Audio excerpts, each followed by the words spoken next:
Hello everyone, and with the Olympics right around the corner, I wanted to go through the beach volleyball event because it's building to be a pretty exciting tournament, as it is every single Olympics. But there's not a lot of information out there about how things have been going, what's been going on. I mean, COVID's interrupted a lot of stuff.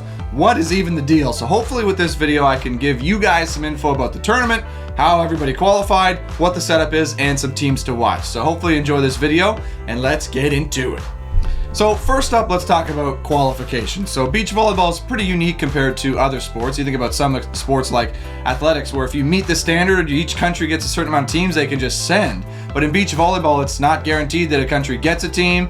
You got to qualify as an individual, but you got your country considerations. So there's a lot going on. So there are 24 teams in the tournament, in the Olympic tournament, and the top 16 of those teams qualified through the FIVB World Tour Olympic rankings. Now, it's not exactly the top 16 teams in the world, though. If it were, that would be nice and simple, but no, there's a country quota amount that each country can only have 2 teams in the Olympic tournament. So there's countries with multiple teams in the top 10 who their third team missed out. Brazil is an example of that, and the US on the women's side and on the men's side, they had multiple teams in the top 16, but that third place team, you're kicked out, the next team's in. So if you look at the top 16 of the Olympic rankings, those will all be teams who qualified by having a high enough rank on the FIVB World Tour from the past 2-3 years with COVID. So if we can all just have a moment of silence for a few of the teams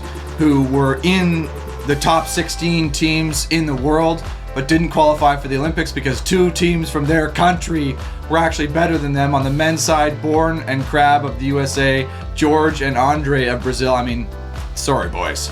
And on the women's side, it's even more. Sweat and Gary Walsh-Jennings, Olympic gold medalist. I mean, missed out. Maria Antonelli, Carol of Brazil, Talita, Diana Lima, Stockman, and Galinsky of USA and Brazil, respectively, all missed out on the Olympics. Were in the top 16, but because other teams from their country were ahead of them, they missed out. I mean, tough luck. So that gives 16 teams, but there's still 24. So there's another 2 teams that, a little bit unclear, but qualified through some sort of 2019 World Qualification tournament. So there's 2 teams in there for each gender that kind of snuck in and already had a spot earned from previous tournaments that are now 2 years ago, which was a long time ago, but they're in, so that makes 18. Included in that top 16 in the world, though, as part of the FIVB qualification system, is the world champions from last World Championships, which I guess was in 2019 as well. And on the women's side, it's Pavan and Melissa from Canada who are the world champions. And on the men's side, it's the Russian team, Krasilnikov, Stoyanovsky, who both won the world championships and just booked their ticket straight to Tokyo. But that's still in part of that top 16. So we're still at 18.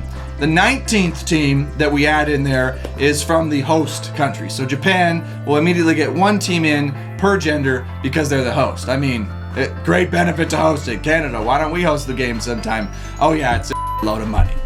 If you're doing the math at home, you realize that that's 19 teams, but there's actually 24 teams in the tournament. So let's, okay, yeah, carry the 2. Yeah, that's 5 teams we still have left to figure out. So each of the 5 continental federations, so North America, South America, Europe, Africa, and the Asia-Oceania Conference, each get 1 berth to send a country from their delegation to the Olympics. So to determine who that is, each continent has what's called a Continental Cup qualifying tournament that happened recently, a few weeks ago, for each of the continents, and there was major drama. Each continent kind of gets to choose the format that they do for the tournament, but most continents have a style where 2 teams from a country go to the tournament and battle it out against, it's a tournament format where 2 teams play each other. So A plays A, B plays B, and then if it's a split, you play a golden set to determine who wins that match. It's a wild system and made for some really dramatic moments. Each continent does it differently as well. So in the European continent, for the men, for example, the teams split after the first game. Team A beat Team A, but then the other Team B beat Team B, and they decided, well, we're going to take 1 guy from Team A, 1 guy from Team B, put them together and go play that golden set or golden match, which was wild, and it ended up working for Switzerland, who qualified through that way. Like, unbelievable stuff going on.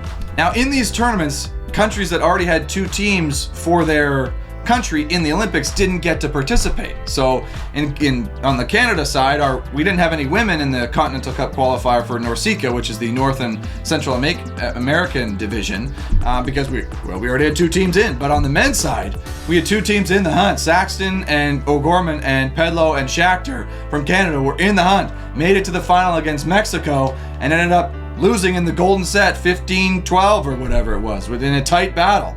Sucks, tough, like emotional, but that Mexican team's going to the Olympics. So that makes up the remaining 5 teams per gender in the Olympic tournament. So when we actually get into the tournament, each of the teams is kind of drawn for spots in the pools. The top 6 teams are kind of drawn for where they're going to end up, middle 6, and then the bottom 12 or bottom 6 are kind of arranged in a draw based on to determine where they are. So the pools could end up in a variety of ways. Some pools could end up super tough and super challenging and really strong, while other pools might end up with some of the weaker teams. Some of the teams who qualify through the Continental Cup might not be the best in the world because they weren't in that top 16. So it can make for really interesting pool play, and some teams getting eliminated or put in really tough situations right off the bat.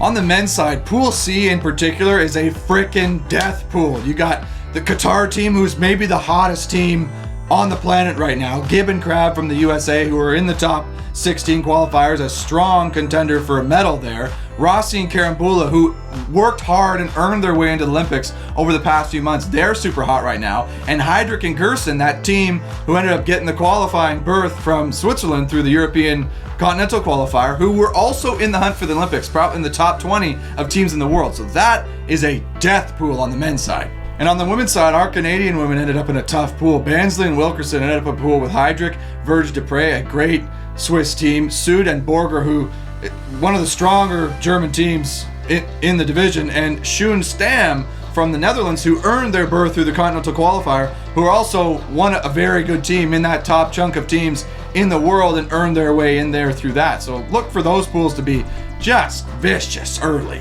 Now, in terms of watching these games, most of them are going to be televised. They're all going to be out there at different times. For some of you in Europe or not in these time zones here in North and South America, you're going to get a much better viewing experience and watch it during prime time. We got to stay up late all night to watch these games here in this time zone. But hey, such is life. That's the Olympics. But for those of you out there watching, I want to try to give a few teams to watch. If you're unsure of who these teams are, who should we be watching, if there's a game happening at this time or this time, who should we watch, who's exciting, who's entertaining, I want to give you that info. So I have to selfishly plug the Canadian content here. We've got on the women's side Heather Bansley and Brandy Wilkerson, who ended up being the first seed in Pool A. I'm not sure how that happened. They're actually our second ranked Canadian team, but still in the top 10 in the world. They are highly talented. They've won multiple medals on the World Tour. An exciting team to watch. Heather, super quick on defense, great to watch. You want to see digging on roll shots, getting up transition, and Brandy's big at the net and brings the energy, super positive.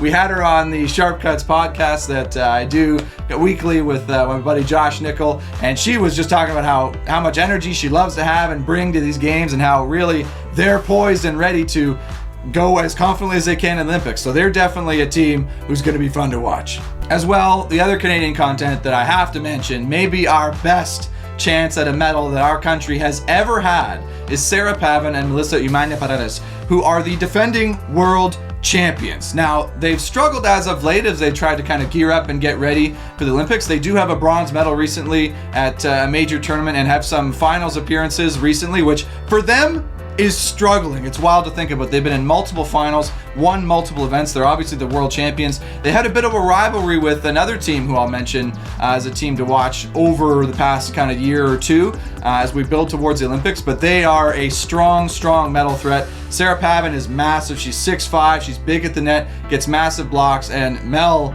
on defense is super quick, super consistent on the side out as well. They're super fun to watch and a great example of strong beach volleyball. Keeping it on the women's side for some other teams to watch, keep an eye out for Alex Kleiman and April Ross from the US. They're super strong team, super athletic. April Ross is an all-star. What can I say? She's been here before. She's been to the Olympics before. She's an Olympic medalist. She's super athletic, works hard back there, rips the spin serve, which you don't see that often. And Alex Kleiman at the net, she's super physical, tall, very consistent team. Look for them to make a splash here at this tournament. Flipping over to the men's side, there's actually no Canadian men's content to watch, and it's emotional, but there's still some really exciting teams and what are sure to be some really hot matches. So I feel like first I have to mention Mol and Sorum from Norway. They are a super successful, young, in their prime athletic team who's just taken the FIVB by storm. You got the big blocker at the net, super physical, way up there, and the defender just super consistent on the side out, nice roll shots, makes digs. I mean, they are the prototypical volleyball team on the World Tour right now. Big block, aggressive serves, solid side out, they make plays, and they're super fun to watch. The other team to watch, in my opinion, on the men's side of the tournament is the team from Qatar, Sharif and Ahmed from Qatar. They are the hottest team right now. I think they made 6 of the past 8 final tournaments that they've had in the lead up to the Olympics. They are so hot right now, but they are probably one of the most entertaining teams to watch. They're super physical, both of them just giving everything they got on every play. Sharif as well, the blocker at the net. He's just super happy guy. He looks proud and excited to be out on the court every single time, and they work hard for every point and celebrate big when they make big plays, which is what you want to see in beach volleyball, and they are a ton of fun to watch, so keep an eye out for them. All right, well that's the preview for the Olympics. The games will start pretty soon, depending on when this video comes out, so keep an eye out for those matches. Hit me up in the comments below with some of your thoughts. Maybe there's some teams you think maybe need to be watched that I didn't cite, or something I got wrong in the qualification process, because it is complicated. Anyways, that'll do it for this video. Thank you guys so much for watching, and hope to see you next time.